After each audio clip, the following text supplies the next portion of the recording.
नमस्कार दोस्तों, एक शांत समुद्र तट है। लहरों का लयबद्ध शोर अचानक एक अजीब, बेचैन करने वाले सन्नाटे में बदल जाता है। समुद्र का पानी असामान्य रूप से पीछे हटने लगता है। मीलों तक गीली रेत, मूंगे की चट्टानें और कांपती हुई मछलियां सतह पर आ जाती हैं। किनारे पर खड़े लोग भागने के बजाय इस अजूबे को देखने के लिए आगे बढ़ते हैं। उनका दिमाग इस घटना के पैमाने को प्रोसेस नहीं कर पाता। उन्हें लगता है कि उनके पास बहुत समय है, लेकिन यह प्रकृति का सबसे बड़ा भ्रम है। क्षितिज के पार कुछ ऐसा आ रहा है जो सिर्फ पानी नहीं है, वह शुद्ध गतिज ऊर्जा का एक अदृश्य बुलबुला है। और वह 800 किलोमीटर प्रति घंटे की गति से, बिल्कुल एक कमर्शियल जेट लाइनर की स्पीड से सीधे उनकी ओर बढ़ रहा है। उस ऊर्जा को कोई देख नहीं सकता, लेकिन समय तेजी से आगे बढ़ रहा है। यह स्थिति हमें विज्ञान के सबसे बड़े और सबसे आम भ्रम की ओर ले जाती है। जब आप लहर शब्द सुनते हैं तो आपके दिमाग में सबसे पहले क्या आता है? हवा। जैसे जब आप अपनी गर्म कॉफी पर फूंक मारते हैं तो सतह पर छोटी लहरें बन जाती हैं। महासागरों में भी बिल्कुल यही होता है। हवा समुद्र की सतह के साथ घर्षण पैदा करती है, जिससे पानी के कण सर्कुलर मोशन में घूमने लगते हैं। 99.9% लोग अवचेतन रूप से यह मानते हैं कि सुनामी भी बस ऐसी ही लहर है, एक सामान्य सरफेस वेव जो बस किसी तूफान की वजह से आकार में बहुत बड़ी हो गई है। यह सोचना बहुत लॉजिकल है। हमारा दिमाग देखी हुई चीजों के आधार पर ही अपनी समझ बनाता है, लेकिन यहाँ हमारी धारणाएं हमें धोखा दे रही हैं। यह विचार विज्ञान के दृष्टिकोण से पूरी तरह गलत है। यहाँ वह वास्तविकता है जो किसी भी विज्ञान कथा से ज्यादा विस्मयकारी है। सुनामी कोई सामान्य लहर है ही नहीं। पानी तो सिर्फ एक माध्यम है। असली शक्ति उस ऊर्जा में है जो इसके भीतर यात्रा कर रही है।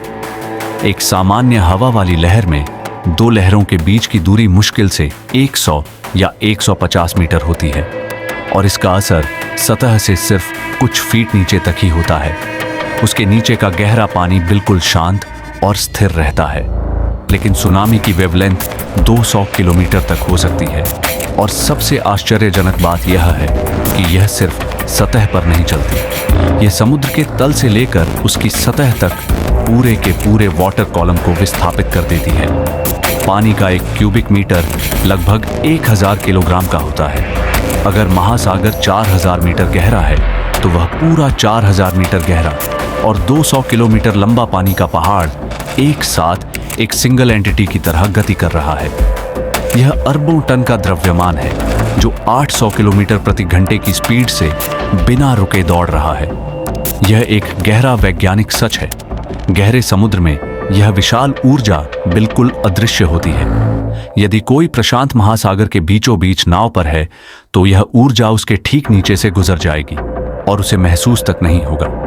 गहरे पानी में इसकी ऊंचाई सतह पर केवल 1 मीटर या उससे भी कम होती है। यह एक अदृश्य शक्ति की तरह है जो बिना कोई सुराग छोड़े अपने लक्ष्य की ओर बढ़ रही है। और यहीं से जन्म लेता है हमारी इस डॉक्यूमेंट्री का सबसे बड़ा सवाल, द कोर पैराडॉक्स। भौतिकी के नियम कहते हैं कि ऊर्जा नष्ट नहीं होती, वह बस ट्रांसफर होती है। अगर गहरे समुद्र में यह ऊर्जा सिर्फ 1 मीटर ऊंची है और यह 800 किलोमीटर प्रति घंटे की रफ्तार से चल रही है, तो किनारे पर आते ही अचानक भौतिकी के नियम कैसे काम करते हैं?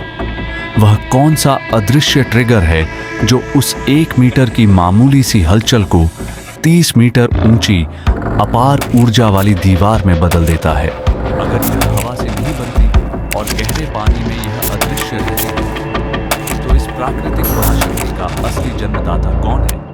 अगर यह सामान्य लहर नहीं है तो वास्तविकता क्या है? इस रहस्य को डिकोड करने के लिए हमें सतह की सुरक्षित दुनिया को छोड़ना होगा। हमें पानी के नीचे उस गहराई में जाना होगा जहां हमारी पृथ्वी के पृष्ठ में अदृश्य तनाव अपने चरम पर पहुंच रहा है। सतह से 4000 मीटर नीचे यहाँ कोई मौसम नहीं, कोई लहर नहीं, लेकिन यहाँ हमारी पृथ्वी की हलचल का सबसे बड़ा लक्ष्य छिपा है। यह वह जगह है जहाँ से पानी रहस्य होता है। पृथ्वी का बाहरी आवरण यह एक टूटे हुए अंडे के छिलके की तरह है, जिसे हम टेक्टोनिक प्लेट्स कहते हैं।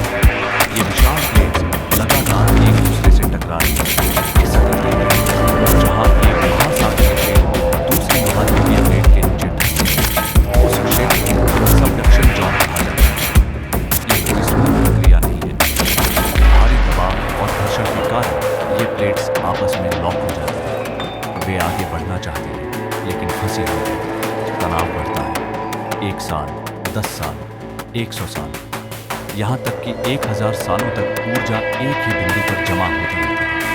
पृथ्वी की चट्टानें किसी स्प्रिंग की तरह मुड़ती और सिकुड़ती हैं। फिर एक दिन पृथ्वी के रोकने की रफ्तार समाप्त हो जाती है।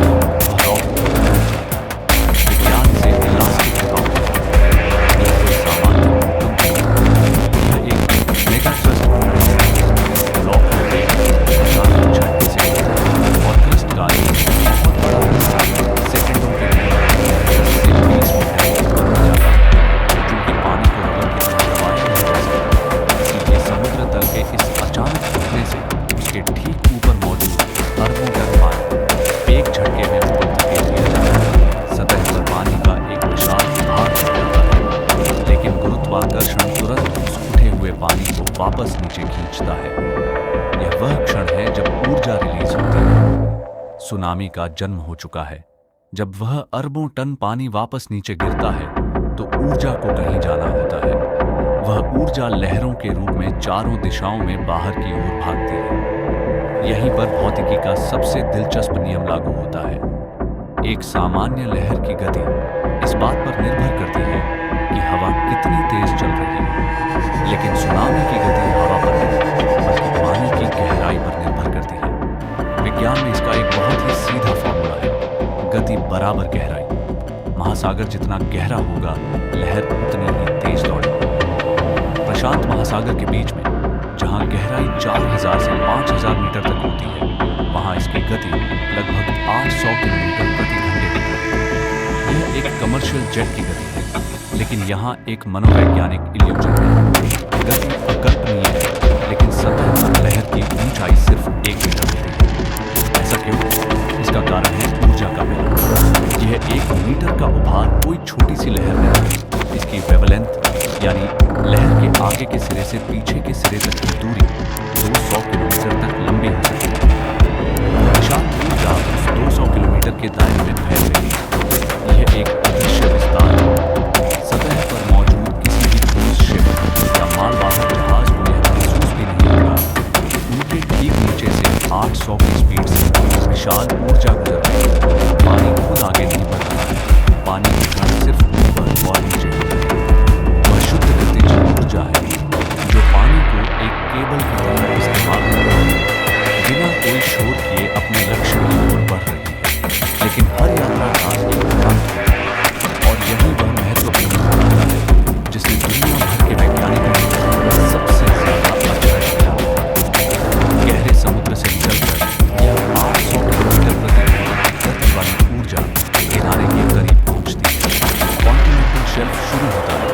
समुद्र की गहराई 4000 मीटर से घटकर 400 मीटर, फिर 40 मीटर और अंत में सिर्फ 4 मीटर रह जाती है। यही भौतिकी का सबसे शक्तिशाली खेल शोलिंग इफेक्ट शुरू होता है। लहर का अगला हिस्सा उथले पानी में प्रवेश करता है। जैसे ही गहराई कम होती है, समुद्र के तल से लहर का घर्षण भाषा बढ़ जाता है।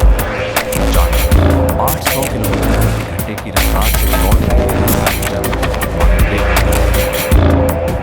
तेजी से गिरकर 50 किलोमीटर प्रति घंटे रह जाती है।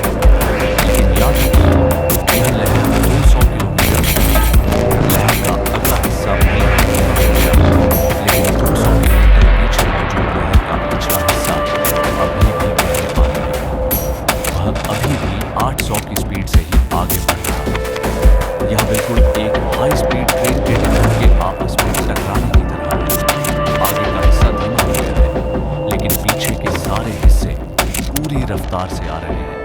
उनके पास मुड़ने की कोई जगह नहीं है, इसलिए वे एक दूसरे के ऊपर चढ़ने लगते हैं।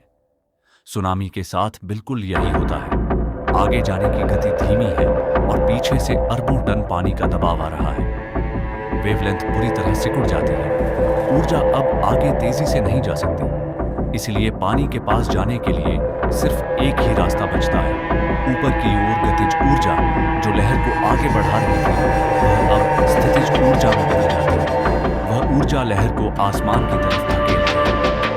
वह 1 मीटर की अदृश्य लहर जो महासागर में किसी को महसूस नहीं हुई थी, अब 30 मीटर ऊंची पानी की एक अजेय दीवार बन चुकी है और जब यह 30 मीटर की दीवार तट से टकराती है तो यह किसी सामान्य लहर की तरह टूटती नहीं है। यह कोई पानी का छींटा नहीं होता। यह एक भारी द्रव्यमान है। यह 1000 किलोग्राम प्रति क्यूबिक मीटर का सीधा वजन है, जो अपने रास्ते में आने वाली हर संरचना को भारी बल के साथ विस्थापित करते हुए मीलों अंदर तक प्रवेश कर जाता है। एक अदृश्य ऊर्जा जो गहरे समुद्र के अंधेरे में भूगर्भीय बदलाव से पैदा हुई थी, अब सतह पर अपना सबसे विशाल रूप ले चुकी है।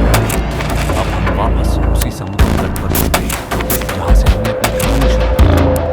वह अजीब सन्नाटा, वह असामान्य रूप से पीछे हटता हुआ समुद्र और मीलों तक नंगी हुई रेत। उस पल में किनारे पर खड़े लोगों को लगा था कि यह कोई प्राकृतिक चमत्कार है। उनका दिमाग समय के एक इल्यूजन में फंसा हुआ था। लेकिन अब आप उस विज्ञान को गहराई से जानते हैं। जब 200 किलोमीटर लंबी वेवलेंथ वाली लहर तट की ओर बढ़ती है तो हमेशा उसका ऊंचा हिस्सा, जिसे विज्ञान में ट्विस्ट कहा जाता है, कई बार लहर का सबसे निचला हिस्सा, जिसे तट कहते हैं, किनारे पर सबसे पहले टकराता है। यह किसी महाविशाल वैज्ञानिक अन्य की तरह काम करता है। यह तट के सारे पानी को अपने गहरे समुद्र की तरफ खींच लेता है। समुद्र पीछे इसलिए नहीं हट रहा था क्योंकि वह शांत हो गया। वह पीछे इसलिए हट रहा था ताकि वह उस पानी का इस्तेमाल अपनी उस 30 मीटर ऊंची जल भित्ति को बनाने में कर सके जो पीछे से आ रही है। पानी का पीछे हटना कोई चमत्कार नहीं था। यह उस अदृश्य भौतिक घड़ी का आखिरी संकेत था। वह बता रहा था कि ऊर्जा अब तक पहुंच नहीं पाई। हम इंसान एक बहुत बड़े इल्यूजन कंट्रोल में चल रहे हैं। हम स्टील और कंक्रीट के विशाल शहर बनाते हैं, गगनचुंबी इमारतें खड़ी करते हैं और हम अवचेतन रूप से यह मान लेते हैं कि पृथ्वी बस एक स्थिर मंच है। लेकिन ऐसी प्राकृतिक घटनाएं हमें पृथ्वी की वास्तविक शक्ति का एहसास कराती हैं। हम एक मृत पत्थर पर नहीं बैठे, हम एक अत्यंत सक्रिय और ऊर्जावान ग्रह के ऊपर बैठे। सोचिए, वह ऊर्जा जिसने अरबों टन पानी को हवा में उछाल दिया, वह असल में आई कहां से?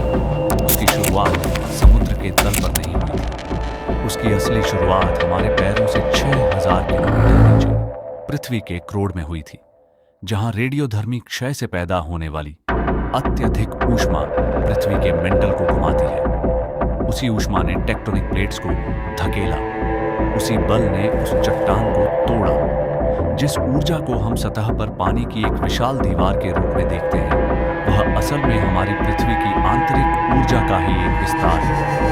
यह सच हमें एक गहरे विस्मय से भर देता है। जिस ऊर्जा ने उस दिन यह रूप लिया, वह बिल्कुल वही भूगर्भीय ऊर्जा है जिसने करोड़ों साल पहले हमारे महाद्वीपों को आकार दिया था, जिसने पहाड़ों को जन्म दिया, जिसने इस ग्रह पर जीवन के पनपने का रास्ता बनाया।